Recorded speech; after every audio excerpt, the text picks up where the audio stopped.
All right, welcome back. This is the Something Ventured podcast. I'm Kent Lindstrom. Before we get started here today, Peter Shanley is going to be our guest. We had a great conversation, Peter Shanley and I. He is a technologist here in Silicon Valley. His focus is, I'll let him tell it as we go, but lean startups, let's call it. In part one, however, of our conversation, that's the conversation you're going to hear here. See how I used here two ways there. Peter Shanley actually had a very interesting job when he moved to San Francisco. He ran a HUD housing project, Housing and Urban Development, one of these big housing projects in the Tenderloin. For those of you not familiar with San Francisco, the Tenderloin is our rough part of town. And he ran one of these enormous projects at a very young age for that kind of a role, and had some really interesting things to say about housing in San Francisco. And so this podcast, the first of these two episodes, is going to cover housing and social issues in San Francisco. And then we'll move on to the technology aspect of his career in part two. So without further ado, welcome. This is the Something Ventured podcast. Here we go with Peter Shanley, part one. All right, welcome. This is the Something Ventured podcast. I'm Kent Lindstrom. I'm your host. My guest today is Peter Shanley. How are you doing? I'm doing well, Kent. How are you doing today? Excellent. Thank you. So in this podcast, I explore the reality behind the Silicon Valley headlines as I sit down with the people who are shaping the way we view the world online and beyond. I like that. And you're certainly doing that. I'm trying. So let me go through your background, and as I get it wrong, just correct me. You're from the mean streets of Buffalo. True story. You studied urban planning at the Ivy League. I'm going to guess which school in a second. I don't know. You came to San Francisco, started working in urban housing, which is actually pretty cool in a rough part of town. It was an interesting time. I was going to do the Peace Corps or go into the think tank world, and I decided to merge the two and work in the Tenderloin for a while. And for those of you around the world listening, the Tenderloin is it's a rough part of San Francisco. There's not much poor part of San Francisco. Not much tender about it. It's Dave Chappelle said it very well. He said, "I've never been to a place where crack was smoked so casually." That's good. If they've got a motto for their section of town. If you step in shit, it's not from a dog. But then you made your way to Yahoo, worked in R&D at Yahoo, is that right? And then that is correct. HP Labs, and now you work at Neo, which is a global consulting firm that does, well, you describe it, or I'm going to botch it. So we do innovation as a service, but I don't puke when I say that because we like to build things. Excellent. All right, so we'll talk a bit about, I think the idea today was to talk a little bit about entrepreneurship within corporations, large corporations, which is how a lot of our world is organized. Yeah, it's interesting there, right? So many people blame so much on scale, and what you find is that there is good leadership in many places, and there's bad leadership in small companies and large. Well, let's get there in a second. I want to hear about this housing thing. So what did you? So you went from. I mean, you can't. Brown. I'm guessing you went to Brown. I'm a Yalie. Oh, okay, that was pretty. It's pretty Bula close. Bula, you know? Same concept. So you come out. You're going to join the Peace Corps. You're going to do, but then you turn your attention here to the United States instead. Yeah. So I mean, I spent a lot of college writing papers, theorizing about the rise and fall of neighborhoods, and telling people how to invest absurd amounts of capital. Wow. Staying up in the clouds wasn't something I wanted to do, and so I had family in the Peace Corps, so it was always in the back of my mind. Yeah. And then I figured, kind of, why leave the country if you want to put yourself at risk to help people? Yeah. Well, yeah. There's, in fact, I heard I was listening to another podcast, This American Life, where they were talking. It was kind of mean, but it was these college entrance exam guys, the guys who read the college entrance exams, and this guy was like, "Yeah, they have a name for the essay that people write," and he's like, "All these people, it's the same. They go to Ecuador, and to help some other people." But in the end, it was them that were changed. And they have like a name for that essay. They get so many of them. So thank you for staying in the United States. We have plenty of problems here. Yeah, it was interesting. I mean, it's always,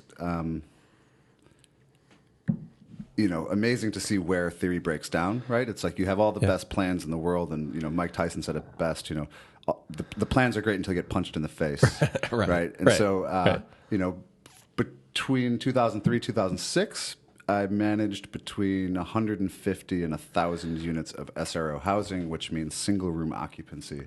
And so these are old hotels from the jazz era that they've then converted into housing for the elderly and kind of mentally unstable. So that's a real thing. It was wild. So what's a day like in that job? Well, I would start by walking into the shit. Yeah. So I lived in Polk Gulch, so I lived in a nice part of town, which was a good escape. But every day I would walk and gradually see the neighborhoods change. Right. What's interesting here in the States is that some of the worst parts of town are typically right next to City Hall. When you travel abroad, especially in Europe, there's kind of more respect for city life. You know, they knew life before cities, and it was dangerous out there, so they are okay sacrificing things to live in community. Yep. But they push all the poor people outside of the city. Okay, right. And here in the States, with the suburban flight, directly next to City Hall is kind of the worst neighborhood. So I used to just walk around during the day and see these tourists who are coming from Union Square and make a wrong turn. And within 2 blocks, you're just smacked in the face with poverty. And it was wild, man. Yeah. I got death threats, and I found dead bodies. Wow. And that is not your typical day at a Silicon Valley startup, is it? But thank God for big company bureaucracy, because there was a rule at Yahoo that any office with more than 45 people needed a dedicated facilities manager. And so I kind of hacked that bureaucracy. And having come out of managing 1,000 units of housing in the Tenderloin, now in one large room of white-collar coders, I asked what the hell I was going to do after 9:15 in the morning. Right. And thankfully, I have a degree in psychology and economics, and so you figured something out. Usability studies, and it's funny you talk about our city hall. So we do have all the. There's a lot of poverty around our city hall. There's a lot of services around city hall, mental health services, drug addiction services.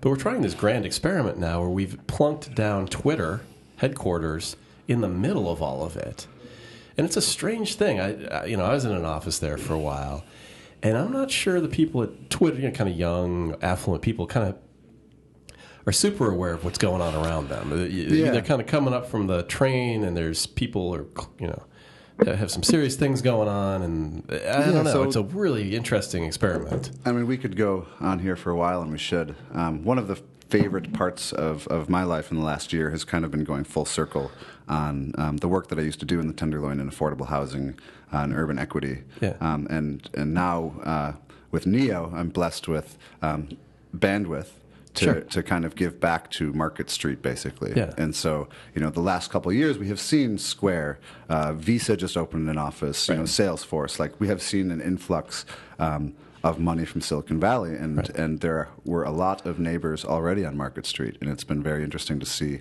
how those neighbors perceive each other, how those perceptions are hopefully breaking down, and how much work is left to do. I mean, to get those tax breaks, they have to put together what's called a community benefit agreement, and being San Francisco, there's no shortage of committees, and so there is the official political approval of that benefits agreement, and then there is a citizens advisory board. And what's very telling is that of all the companies who have been approved for tax breaks, Twitter, Square, etc., the only one that has also been approved by the citizens board is Zendesk. Oh, really? And so Tiffany at Zendesk runs corporate responsibility and does some really authentic things, right? This isn't just about giving back as a missionary. This is about respecting that, these people have been here for a while, and they have a fabric and they have a culture that's not just to be discarded. And so one of the cool things Zendesk does is takes their new employees on Tenderloin walking tours. Oh, really? To actually go into the neighborhood and observe and build some empathy for that's interesting for this place that you're now in. Because I think at Twitter, and if I'm getting the company wrong, but they tried to do stuff where, like, the people at Twitter wanted to volunteer, and the community organizations were kind of like, that's really nice of you, but we're dealing with, like, serious mental health issues, or we're addiction experts. Like, we don't need people who aren't experts at these things. We need money more than anything. And I was just going to get there. That's kind of the tricky part too, is for many years, this has felt like a zero-sum game to these stakeholders, right? So they're fighting for the few dollars from the city, from foundations. And so it is kind of baked into a lot of the kind of philanthropic nonprofit culture just to ask for the money. And, money is important, but there are other things. There's kind of this libertarian return on investment streak in Silicon Valley, right? They get a total bad rap for a lot of reasons, right? It's, just because you work really hard, there's a whole social construct that's holding this platform up for you to dance on, right? Of course, a bunch of people born on third base, but right? Yeah. And so, there's this interesting tension where people don't trust government as much. People don't trust, I'm just not going to give money to the United Way. I want to give it directly to a need or to I want to know where this goes. Yeah. But it's, it's an interesting time in San Francisco. We've always had this class warfare, this class divide. Yeah. And when I was in the Tenderloin 10 years ago, or 12 years ago now, the big bad wolf was the law school, the UC Hastings Law School. Really? They were buying up property, and the neighborhood was protesting that it was gentrifying. 10 years before that, it was the Academy of Art. Yeah. They were the bad guys. And so, it's easy to point a finger at a Google bus, but the issues here are much larger and much more structural. Yeah, we talked a bit about the Google bus, too, which was sort of not clear what the complaint is about the Google buses. Like, I get the broad complaint is I wish housing were cheaper. It's a scapegoat, right? It's an easy thing that can draw attention. And when they threw something through the bus the first time, I actually thought it was a decent,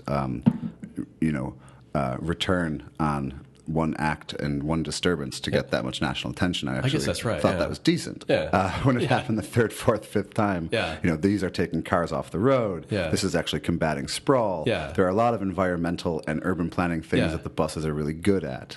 And if you actually look at the research that Stamen Design did last summer, you actually find out that the Google buses and the Mission stand out more. But the most trafficked routes are the affluent parts of this city already. You're talking Union Street. You're talking Pacific Heights. That's where most buses go. But it's wild. I mean, we got here by having a lot of what people love about San Francisco, right? There's this neighborhood kind of community focus. And so San Francisco has more distinct registered neighborhood organizations than any comparable city in the world. Really? Which is a clusterfuck of NIMBYism. Right. So, in the 50s, a lot of San Francisco was zoned high-density residential from downtown to the ocean on Geary Boulevard.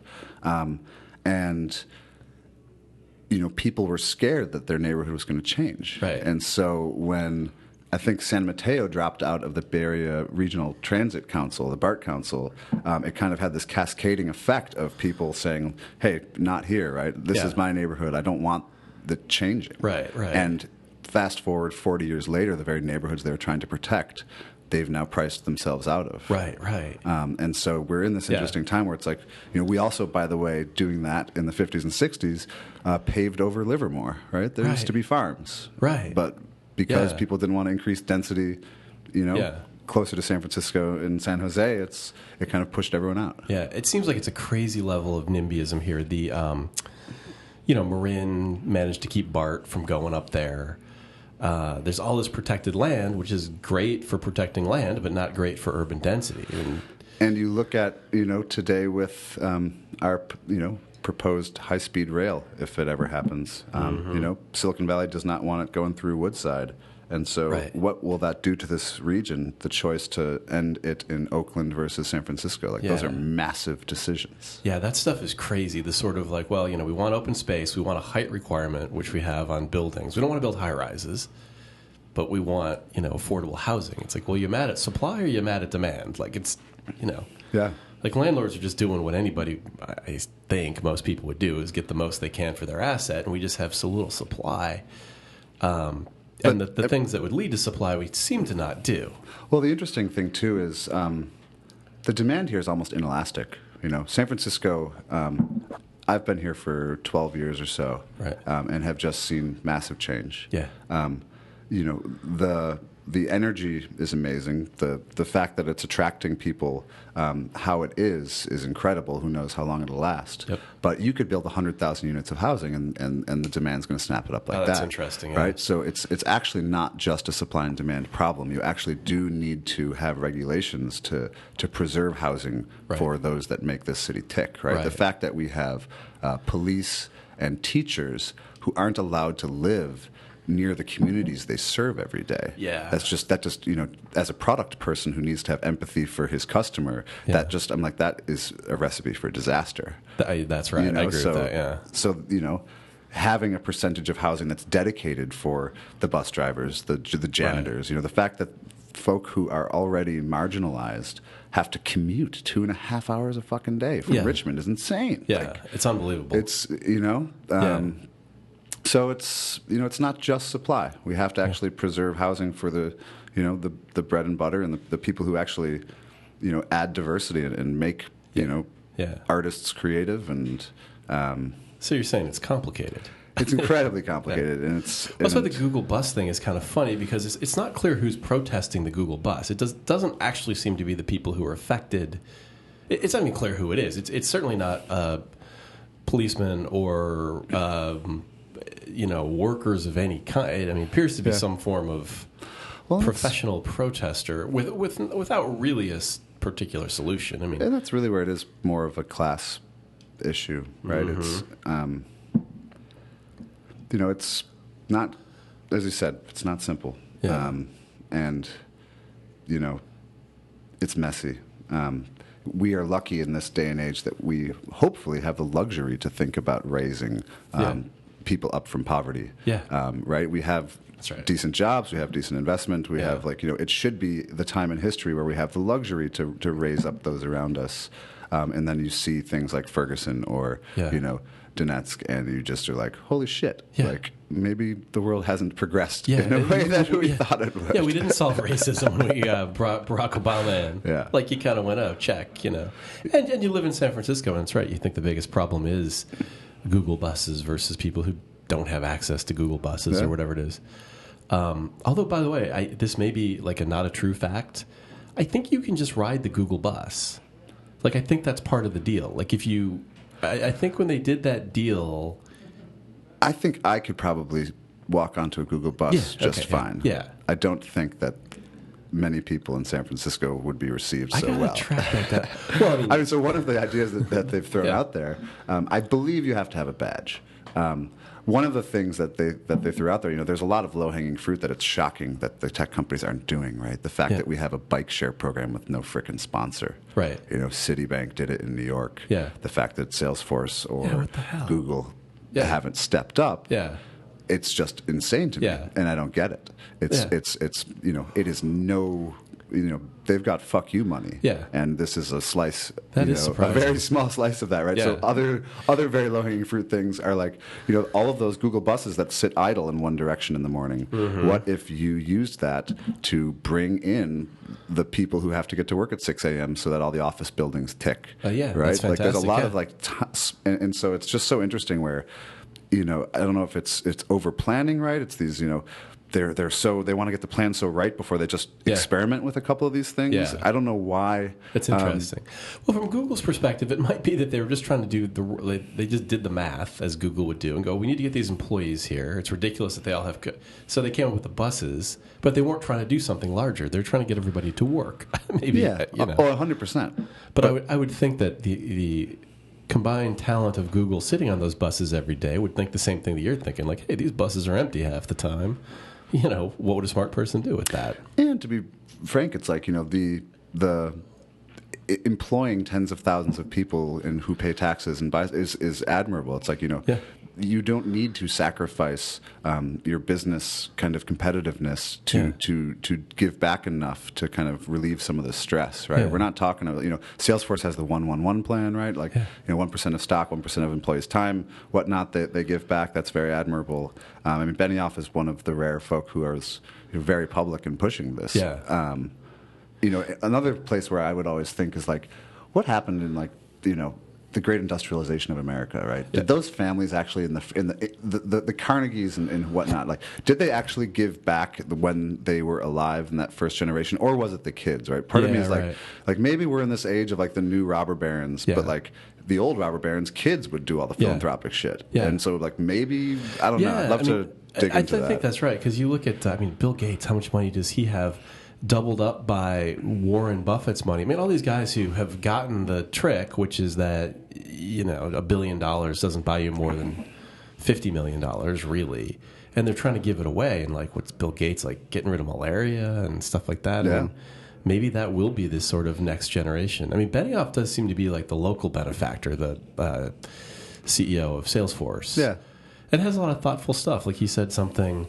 He doesn't have, as I understand, they don't have a lunch thing. You know, like all these companies provide lunch and food for all their employees, and he doesn't because his thing is like, I want you to go out and spend money. Yeah, and there's the blend there, right? So GitHub closes down their cafeteria regularly to push people out into the neighborhood, right? You know, it would be pretty cool if Twitter might consider such a thing, right? It's like, you know, so we, in a lot of the work, you know, for me, as I was saying before, it's kind of been amazing to go full circle and apply, you know, what I've done in Fortune 500 R&D in the last, you know, 8 years to my work in the Tenderloin. And so, you know, we threw TEDx Market Street last May on civic innovation. We have a monthly meetup called Civic Love, where the goal is basically just to break down barriers of perception and let all the stakeholders shake hands in a safe and trusted place and see what emerges. I was kind of sad that all these tech for good, design for good meetups and organizations kind of by their very branding excluded some of the most important stakeholders in this conversation, right? If you're at Glide Church, if you're at St. Anthony's, if you're at TNDC, tech for good may not speak to you. You may not feel included, right? Yeah, and you may not know what a meetup is. So, or how to find it and whatnot. So, you know, we have been, you know, working with Market Street for the Masses, which is a coalition of, you know, 20 to 30 nonprofits. You know, what people don't realize is the Tenderloin has more children per capita, kind of, than anywhere else in San Francisco. Really? And you don't see them because the streets are dangerous, so their parents keep them inside or at their school programs. But there is, you know, speaking with the folk at like Demariac Academy, which is a Jesuit school in the Tenderloin that does amazing work, you know, these kids basically live in a war zone, right? There's PTSD. You know, these kids are watching when they go to and from school every day. You know, there were I think like 5 days in 3 years that I worked in the Tenderloin, I didn't see someone smoke crack. Wow. Like it would happen once every couple months. I'd get home and I'd be like, oh shit, I didn't see anyone smoke crack today. Right? And like these kids see this going to school. They have people get shot. They've got memorials with candles on the corner, and they have to walk over that and go to school. It's insane. And it's all right here.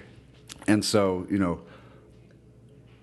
I'm very lucky to kind of having lived in both worlds, you know, trying to build some bridges, because it's actually not completely just like, you know, benevolence. Like there is a lot of stuff that the tech and design community can learn from you know, people who have solved real problems using less, right? Talk about the definition of all this lean, you know, stuff where it's like, you know, oh, like you call that lean, you call it user-centered design. I call that just making good decisions because I understand, like, you know, what I have to work with.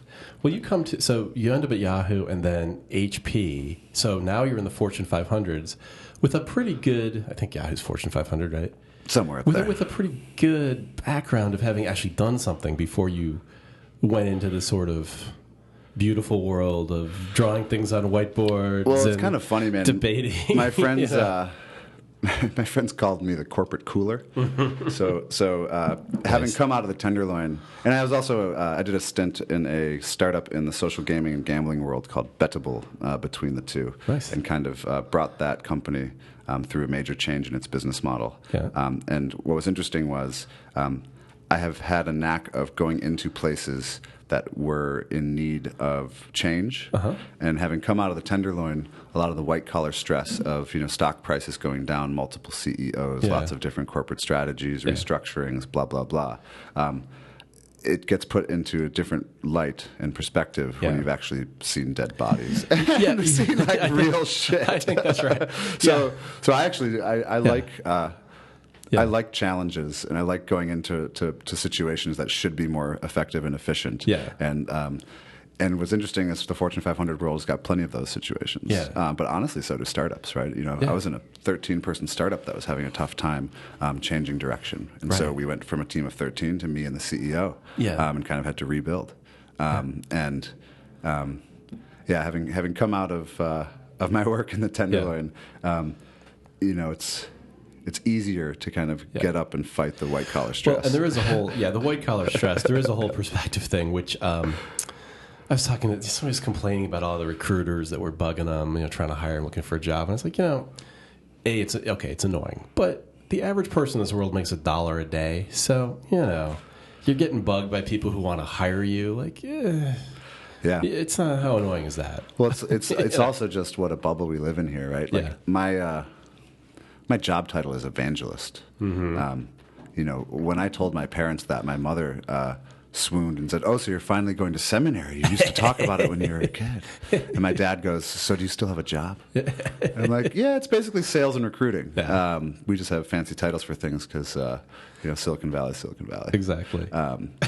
But, you know, when I go back to the heartland, right, it's a much more straightforward you know, professional progression. You don't have recruiters calling you for all these fancy jobs. You know, you might be a doctor, a lawyer, some very, very honorable pursuits, but, you know, we are in a special time and place here in San Francisco.